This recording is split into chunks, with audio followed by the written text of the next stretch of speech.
जय हिंद साथियों, आप सभी का स्वागत करता हूं आप सभी के अपने चैनल टारगेट सिलेक्शन में। साथियों, आज की इस वीडियो में उत्तर प्रदेश की जीके का संपूर्ण निचोड़ देखेंगे साथियों इन 100 क्वेश्चंस के माध्यम से। और ये 100 क्वेश्चंस सबसे इंपॉर्टेंट होंगे, यानी कि अगर पूरी यूपी जीके के जो सबसे इंपॉर्टेंट क्वेश्चंस बनते हैं वो 100 क्वेश्चंस आज की इस वीडियो में आप लोग देखेंगे। और ये साथियों क्वेश्चंस जो होंगे ये यूपी होमगार्ड परीक्षा को क्रैक करने के लिए, यूपी पुलिस कांस्टेबल की परीक्षा क्रैक करने के लिए और यूपीएसआई की परीक्षा को क्रैक करने के लिए मैं आपको करा रहा हूं। तो अगर आपका इन तीनों में से कोई भी एग्जाम है और आपने इस वीडियो में एंट्री की है तो आज की इस वीडियो के इन 100 सवालों को देखिएगा और अपनी परीक्षा को साथियों ताबड़तोड़ तरीके से क्रैक कर डालिएगा।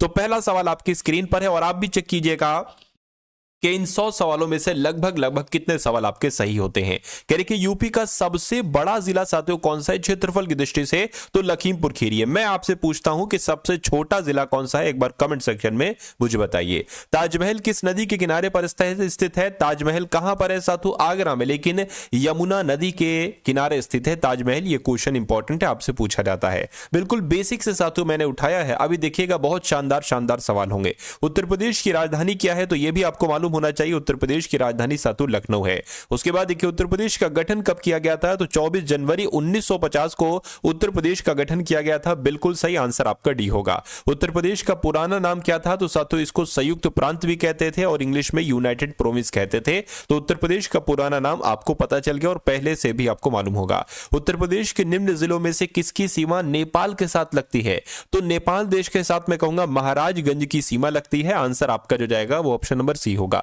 उसके बाद देखिए अगला सवाल है, यानी कि उत्तर प्रदेश के कितने जिले नेपाल की सीमा से लगते हैं, तो आप लोग याद रखेंगे साथियों 7 जिले। उत्तर प्रदेश के 7 जिले ऐसे हैं जो नेपाल के बॉर्डर से सर टच में हैं। उसके बाद देखिए उत्तर प्रदेश का लिंग अनुपात कितना है, तो उत्तर प्रदेश का लिंग अनुपात साथियों 912 है। क्या 912? ऑप्शन नंबर सी आपका जवाब होगा। उत्तर प्रदेश के किस जिले को नवाबों का शहर कहा जाता है, तो आपको याद रखना और आपको पहले से भी पता है कि लखनऊ को कहा जाता है। उत्तर प्रदेश के किस जिले में देश का प्रथम पुलिस संग्रहालय साथियों स्थापित किया गया है, तो यहां पर आपका जवाब गाजियाबाद हो जाएगा। और यह क्वेश्चन साथियों इंपॉर्टेंट है आपकी तीनों परीक्षाओं के लिए। उत्तर प्रदेश के गाजियाबाद में भारत का पहला पुलिस संग्रहालय की स्थापना की गई थी। बरसाना होली किसके साथ खेली जाती है, तो यह साथियों डंडे के साथ खेली जाती है बरसाना होली। आंसर अगर आपका ऑप्शन नंबर सी है तो बिल्कुल सही है। उसके बाद देखिए करके गंगा नदी उत्तर प्रदेश के किस जनपद से प्रवेश करती है। गंगा नदी की अगर बात करें साथियों उत्तर प्रदेश में जब ये आती है ना तो सबसे पहले किस जिले में आती है, तो बिजनौर में आती है। आपको ध्यान रखना है। उसके बाद देखिए यूपी के किस जिले में यूरेनियम पाया जाता है, तो मैं कह सकता हूं ललितपुर की जब हम बात करते हैं, और यह सवाल कई बार पूछा जा चुका है कि यूपी के किस जिले में यूरेनियम पाया जाता है, तो ललितपुर में साथियों यूरेनियम पाया जाता है। 2011 की जनगणना के अनुसार जनसंख्या में यूपी का सबसे बड़ा जिला कौन सा था, तो कौन सा था साथियों? इलाहाबाद था, यानी कि प्रयागराज था। आंसर आपका ए होगा। उसके बाद देखिए यूपी की कुल जनसंख्या भारत की कुल जनसंख्या की कितनी प्रतिशत है, तो साथियों ये 16.50% है। कभी 17% करके कुछ आ जाता है, तो इसके आसपास का आंसर आपको लगाना है। यूपी का भारत के क्षेत्रफल की दृष्टि से कौन सा स्थान है, तो उत्तर प्रदेश की अगर बात करें ये भारत में क्षेत्रफल के हिसाब से साथियों चौथे स्थान पर है। मैं आपसे पूछता हूं पहले स्थान पर कौन सा राज्य है क्षेत्रफल के मामले में, ये आप लोग एक बार कमेंट में मुझे बताइएगा। यूपी का भारत में जनसंख्या की दृष्टि से कौन सा स्थान है, तो भाई साहब जनसंख्या के दृष्टिकोण से पहला स्थान है यूपी का, और क्षेत्रफल के हिसाब से साथियों चौथा स्थान है। उसके बाद देखिए कह रहे वृंदावन किस जिले में स्थित है, तो मैं कह सकता हूं वृंदावन तो मथुरा में स्थित है। मथुरा आपके सवाल का बिल्कुल सही जवाब होगा। उसके बाद देखिए यूपी का सांस्कृतिक केंद्र किसे कहा जाता है, लखनऊ को, वाराणसी को, प्रयागराज को या अयोध्या को, तो आपको ध्यान रखना है वाराणसी को ही उत्तर प्रदेश का सांस्कृतिक केंद्र कहा जाता है। अगला सवाल देखिए करके काशी विश्वनाथ मंदिर किस शहर में स्थित है, तो यह साथियों वाराणसी में स्थित है। काशी विश्वनाथ मंदिर कहां पर स्थित है, वाराणसी में स्थित है।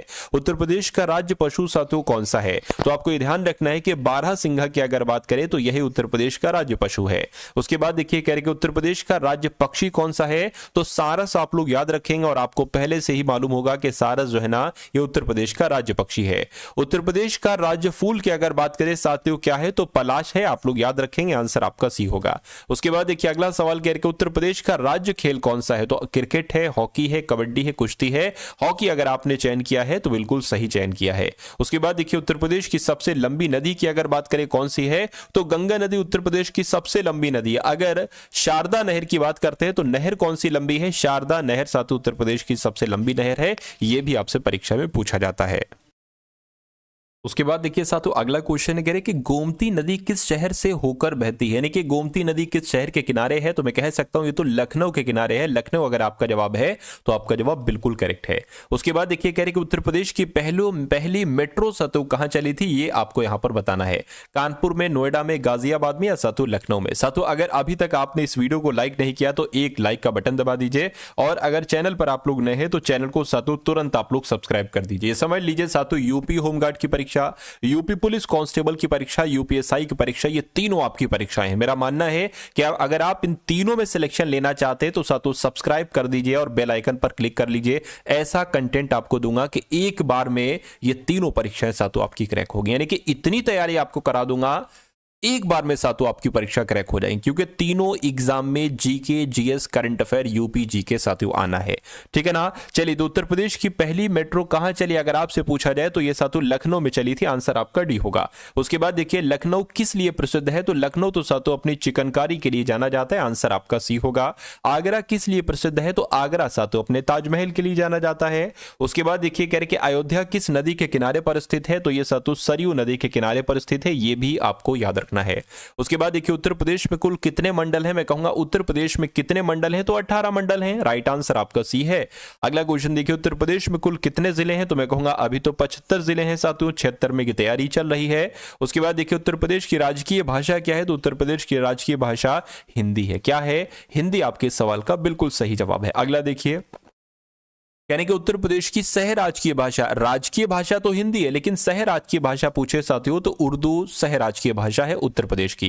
उत्तर प्रदेश की विधानसभा में कुल कितने सदस्य हैं, तो मैं कहूंगा साथियों कितने सदस्य हैं, 403 सदस्य हैं। सही जवाब आपका ऑप्शन नंबर बी होगा। उसके बाद देखिए उत्तर प्रदेश की विधान परिषद में कुल कितने सदस्य हैं, तो विधान परिषद में कुल कितने सदस्य हैं, उत्तर प्रदेश की विधान परिषद में साथियों 100 सदस्य हैं। राइट आंसर आपका ऑप्शन नंबर सी होगा। उत्तर प्रदेश की हाईकोर्ट कहां पर स्थित है, तो यह साथियों प्रयागराज में स्थित है। कहां पर, प्रयागराज में ही उत्तर प्रदेश की हाई कोर्ट स्थित है। इलाहाबाद है ना, आप लोग ध्यान रखेंगे इलाहाबाद भी कहते हैं, Allahabad high court. Yamuna expressway किन शहरों को जोड़ती है, तो ये आगरा लखनऊ को जोड़ती है, नहीं दिल्ली आगरा को जोड़ती है। बिल्कुल सही जवाब। यमुना एक्सप्रेसवे साथियों दिल्ली और आगरा को ही जोड़ती है। कुंभ मेला कहां आयोजित होता है, तो कुंभ मेला पता कहां पर साथियों, प्रयागराज में ही तो आयोजित होता है, आप सभी लोग जानते हैं। राइट आंसर आपका सी है। उसके बाद देखिए यूपी का सबसे बड़ा रेलवे जंक्शन साथियों कौन सा है, तो मैं कह सकता हूं गोरखपुर जंक्शन की अगर बात करें तो ये यूपी का सबसे बड़ा रेलवे जंक्शन है। यूपी का सबसे बड़ा लोकसभा क्षेत्र की अगर बात करें साथियों कौन सा है, तो यूपी का सबसे बड़ा लोकसभा क्षेत्र आपसे यहां पर साथियों पूछा जा रहा है। फटाफट मुझे आप लोग यहां पर बताइए। चलिए तो अगर आपका जवाब साथियों गाजियाबाद है तो मैं कहूंगा आपका जवाब यहां पर साथियों बिल्कुल करेक्ट हो जाएगा। उसके बाद देखिए अगला क्वेश्चन है यूपी में लोकसभा सीटों की संख्या कितनी है, तो कितनी है साथियों, 80 है। बिल्कुल सही जवाब आपका 80 ही है लोकसभा में सीटों की संख्या उत्तर प्रदेश में। यूपी में राज्यसभा सीटों की संख्या कितनी, देखिए ये बार बार आपको साथियों पढ़ना होगा क्योंकि ये परीक्षा में साथियों आपसे पूछे जाते हैं। तो 31 आप लोग याद रखेंगे, यूपी में राज्यसभा सीटों की संख्या 31 है। अगर आप इनका बार बार रिवीजन नहीं करेंगे तो मेरा मानना है कि ये क्वेश्चन ऐसे क्वेश्चन है जो एग्जाम में आते हैं और जब रिवीजन नहीं करोगे तो भूल जाओगे तो साथियों परीक्षा में आएंगे कर नहीं पाओगे तो सिलेक्शन साथियों बड़ा ही मुश्किल आपका हो जाएगा। इसलिए मैं आपको साथियों हर साचे में ढालने की कोशिश कर रहा हूं। चाहे आपके सामने नया सवाल आ जाए तब भी आप उसका उत्तर दे लो, चाहे पुराना सवाल जो मैं करवा चुका हूं साथियों वो आपके सामने आ जाए तब भी आप उसका उत्तर दे लो, क्योंकि नया सवाल कुछ बचेगा ही नहीं आपके लिए। जब मैं आपको सारा कुछ पढ़ा दूंगा तो बचेगा क्या साथियों, फिर आपको रिवीजन करना पड़ेगा समय समय पर। तो अभी तो आपकी साथियों तैयारी चल रही है, अभी तो शुरुआत है, कुछ क्लासेस मैंने करा दी है साथियों, अभी और कुछ पढ़ाना जितना पढ़ाना है वो अभी बाकी है। तो मैं कहूंगा डेली आपको टारगेट सिलेक्शन चैनल के माध्यम से साथियों क्लास दी जाती है, तो इन सारी क्लासेस को आप लोग देखा करिए और अपनी तैयारी को इतना पक्का कर लीजिए कि एक बार में आपका सिलेक्शन हो जाए, बार बार आपको फॉर्म भरने की जरूरत ना पड़े। ठीक है ना। चलिए क्योंकि आपके ऊपर मुझे पता है जिम्मेदारी अभी नहीं है, लेकिन आने वाले समय में कुछ महीनों बाद या कुछ एक आध साल बाद आपके ऊपर जिम्मेदारी आ जाएगी, और जब जिम्मेदारी आएगी और आपके पास एक अच्छी नौकरी एक अच्छी जॉब नहीं होगी फिर बहुत बड़ी दिक्कत पड़ेगी साथियों। प्राइवेट जॉब आपको करना पड़ेगी, उसमें बहुत उथल पुथल है, बड़ी ही दिक्कतें बड़ी ही समस्याएं साथियों उसमें होती हैं।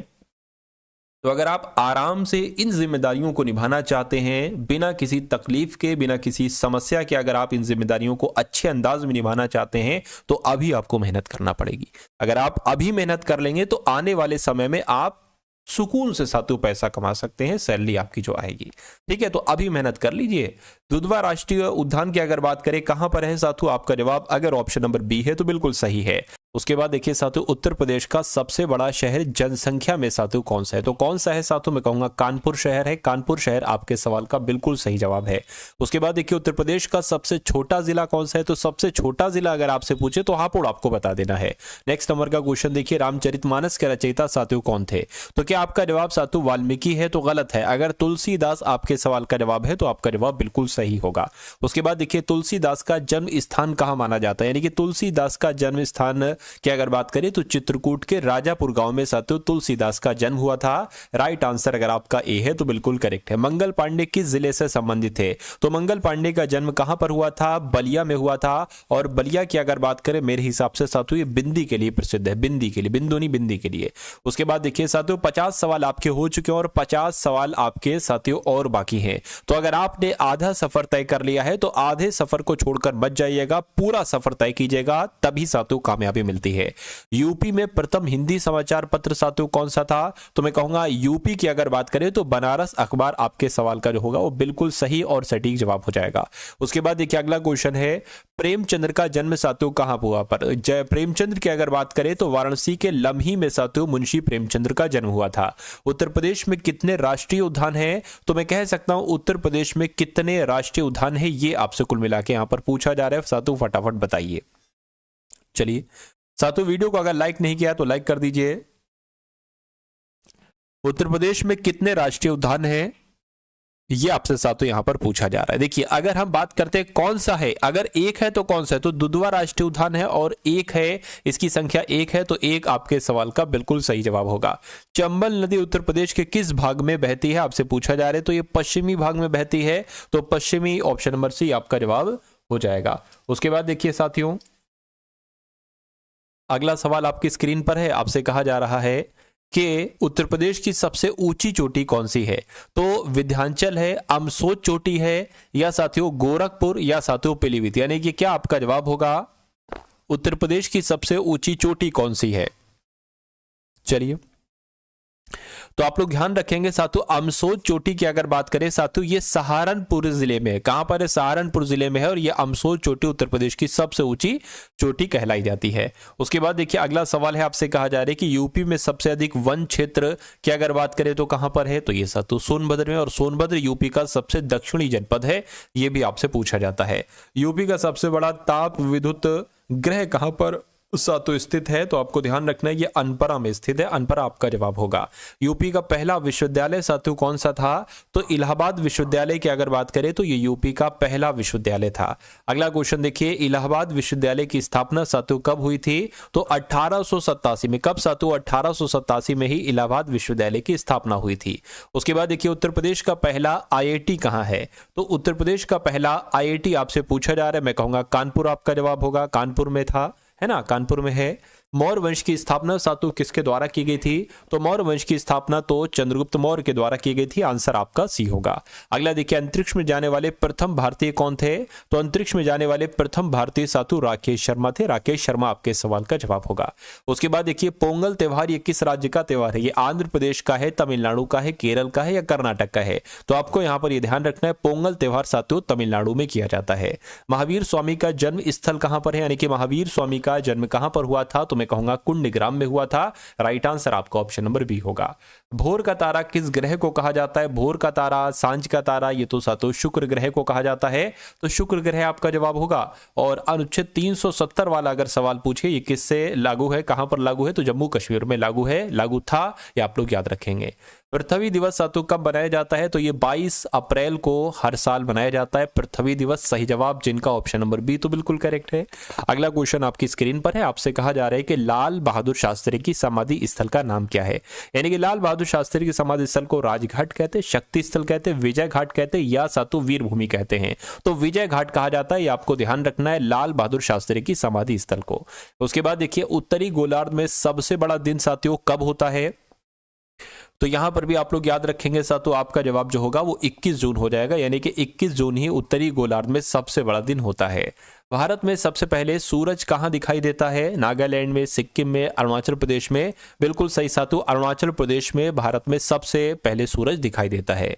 नेशनल डिफेंस एकेडमी ये साथियों कहाँ पर स्थित है? तो ये पता कहाँ पर स्थित है? या खड़गवासला में स्थित है। नेशनल डिफेंस एकेडमी खड़गवासला में स्थित है। सिंधु घाटी सभ्यता के लोग किसकी पूजा करते थे? पशुपति की, सूर्य की, इंद्र की, अग्नि की। तो आपको ध्यान रखना है, पशुपति की पूजा करते थे सिंधु घाटी सभ्यता के लोग। निकट दृष्टि दोष वाले व्यक्ति के चश्मे में कौन सा लेंस प्रयोग किया जाता है? देखिए, निकट दृष्टि दोष वाला व्यक्ति अवतल लेंस वाले चश्मे का इस्तेमाल करता है ना। कौन सा लेंस इस्तेमाल करता है? अवतल लेंस का इस्तेमाल करता है, अवतल लेंस के चश्मे का इस्तेमाल करता है। निकट दृष्टि दोष मैं आपसे पूछ रहा हूं, जो दूर दृष्टि दोष जिसमें होता है, यानी कि दूर दृष्टि दोष का मतलब क्या है? दूर की चीजें तो दिख रही हैं लेकिन निकट की चीजें नहीं दिख रही हैं। निकट दृष्टि दोष क्या होता है? निकट की चीजें तो दिख रही हैं लेकिन दूर की चीजें नहीं दिख रही है। तो मुझे बताइए, दूर दृष्टि दोष जिसको होता है वो कौन सा लेंस का इस्तेमाल करता है? उत्तल लेंस, बेलनाकार लेंस या द्रविंद लेंस? उसके बाद देखिए, दूर दृष्टि दोष वाले व्यक्ति के चश्मे, ये तो सवाल जो मैंने पूछा वो साथियों आ गया, तो मैं आपको बता देता हूं। देखिए, अगर निकट दृष्टि दोष है तो अवतल लेंस और दूर दृष्टि दोष है तो उत्तल लेंस। आंसर आपका ए होगा। उसके बाद देखिए, रेगुलेटिंग एक्ट साथियों कब लागू हुआ था? तो ये 1773 में साथियों लागू हुआ था रेगुलेटिंग एक्ट। आंसर आपका ऑप्शन नंबर सी होगा। पृथ्वी अपनी धुरी पर कितने कोण पर साथियों झुकी हुई है? तो कितने कोण पर झुकी हुई है? मैं कहूंगा 23.5 डिग्री कोण पर झुकी हुई है। पृथ्वी अपनी धुरी पर 23.5 डिग्री कोण पर झुकी हुई है।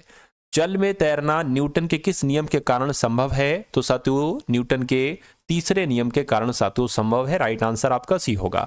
उसके बाद देखिए, इतिहास का जनक किसे कहा जाता है? हेरोडोटस को, मॉन्टेस्क्यू को, विलियम ड्यूरेंट को, टोकाविल को। तो मैं कहूंगा हेरोडोटस इनका नाम है और हेरोडोटस को ही इतिहास का जनक कहा जाता है, फादर ऑफ हिस्ट्री कहा जाता है। पृथ्वी का घनत्व तो अधिकतम किस तापमान पर होता है? तो मैं कहूंगा 4 डिग्री सेल्सियस पर पानी का घनत्व तो अधिकतम जो होता है वो 4 डिग्री सेल्सियस पर होता है। आंसर आपका ऑप्शन नंबर सी होगा। उसके बाद देखिए, अगला क्वेश्चन आपकी स्क्रीन पर है। आपसे पूछा जा रहा है साथियों,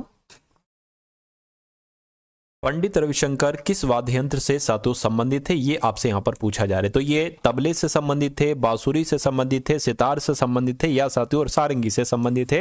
तो मैं कहूंगा ये सितार वादक थे पंडित रविशंकर। आंसर आपका ऑप्शन नंबर सी होगा। पानी का रासायनिक सूत्र साथियों क्या है? तो पानी का रासायनिक सूत्र H2O होता है और H2O ऑप्शन नंबर बी में लिखा हुआ है। उसके बाद देखिए, दुनिया की छत किसे कहा जाता है?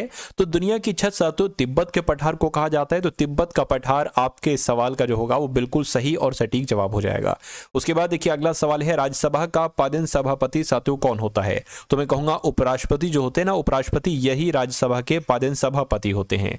अगला क्वेश्चन देखिए, 10वीं अनुसूची साथियों किससे संबंधित है? तो 10वीं अनुसूची की अगर बात करिए, दल बदल विरोधी कानून से संबंधित है। आंसर आपका सी होगा।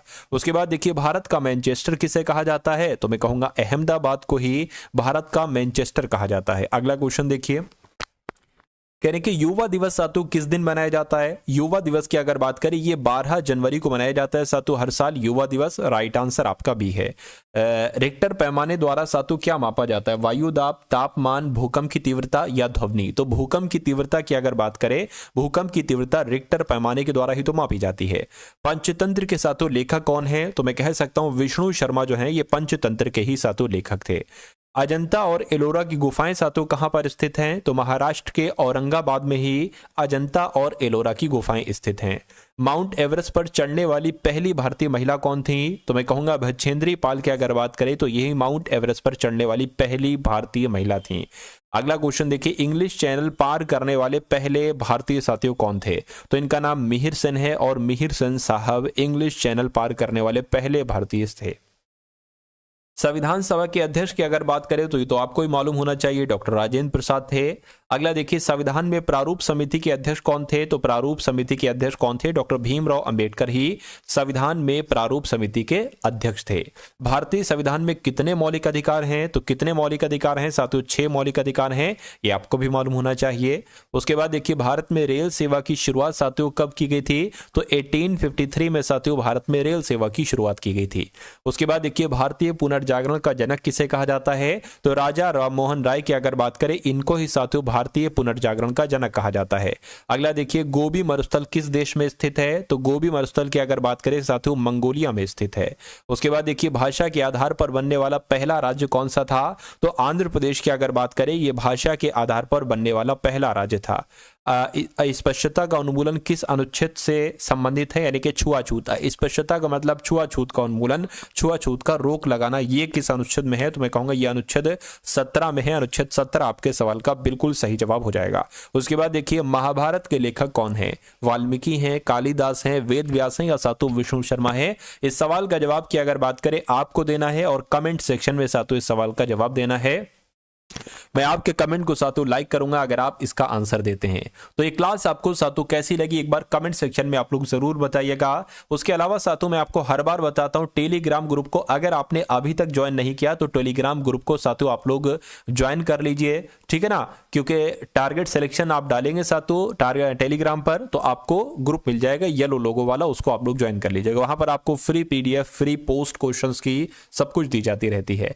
और एक व्हाट्सएप ग्रुप है सातों, उसको भी आप लोग ज्वाइन कर लीजिए। उसमें आपको हर क्लासेस यानी कि इस आपके एग्जाम की हर क्लासेस साथियों मिल जाएगी। डिस्क्रिप्शन में एक आपको लिंक मिलेगा आपके एग्जाम का, ठीक है ना, तो उसको भी साथियों आप लोग उन सारी वीडियोस को आप लोग एक एक करके साथियों देख लीजिएगा।